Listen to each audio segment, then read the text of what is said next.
আতাতায়ীদের গুলিতে শহীদ হয়েছিলেন ইনকিলাব মঞ্চের আহ্বায়ক শরীফের হাদিস। এ ঘটনায় এখনও সুখের রেশ কাটেনি।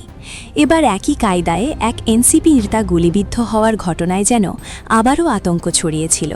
তবে অপরাধীরা এবার যেন পালাতে না পারে সেজন্য জোর তৎপরতা চালিয়েছে পুলিশ। তাদের ১২ ঘণ্টার মধ্যেই আটক হয়েছেন এক নারী নেত্রী। এতে হিতে বিপরীত হয়ে এবার থলের বিড়াল বেরিয়ে এসেছে, সেই এনসিপি নেতা। ঘটনায় সোমবার সকাল 11:45 ডেকে খুলনায় জাতীয় নাগরিক পার্টি এনসিপির খুলনা বিভাগের প্রধান মোতালিব সিকদার গুলিবিদ্ধ হয়েছিলেন।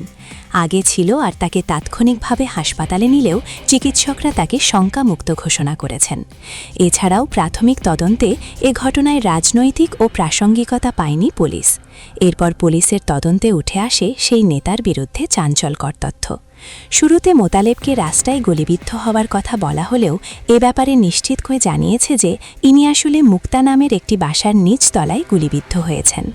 ৮০৬ রয়েছে তন্নি নামের এক নারী ফ্ল্যাট, যেখানে তিনি এছাড়া বসবাস করে আসছিলেন গত ২ মাস ধরে।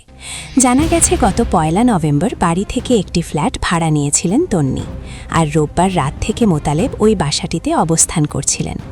গুলিবিদ্ধ হওয়ার পর তিনি রক্তাক্ত অবস্থায় নিজের ঘর থেকে বেরিয়ে আসেন। ঘটনার পর ওই ফ্ল্যাটের তল্লাশি চালিয়ে ৫টি খালি বিদেশি মদের বোতল, একটি পিস্তল এর খোসাব, ইয়াবা সেবনের সরঞ্জাম ও অনৈতিক কর্মকাণ্ডের আলামত উদ্ধার করেছে পুলিশ।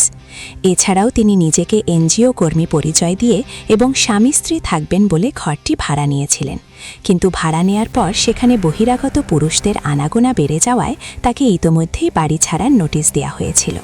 যদিও ঘটনার পর থেকেই তিনি পলাতক ছিলেন, যাকে পরে গোয়েন্দা পুলিশ আটক করেছে ১২ ঘণ্টার মধ্যেই। আর এরপর বেরিয়ে এসেছে সেই তন্নি রাশি পরিচয়।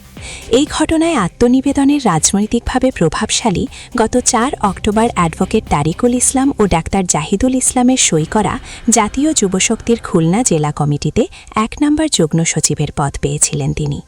এছাড়া সিসি ফুটেজ বিশ্লেষণ করে দেখা গেছে ২ ব্যক্তি ঘটনা রাতে বাসায় প্রবেশ করেছিলেন।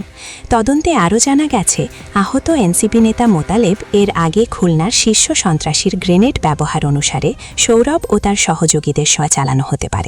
তবে আটক তন্নিকে জিজ্ঞাসাবাদের পর এই ঘটনার নেপথ্যের আসল কারণ উদ্ঘাটিত হবে বলে আশাবাদী খুলনা মহানগর পুলিশ। আমি আছি যত সব অজানা কথা থেকে। ফারহানা।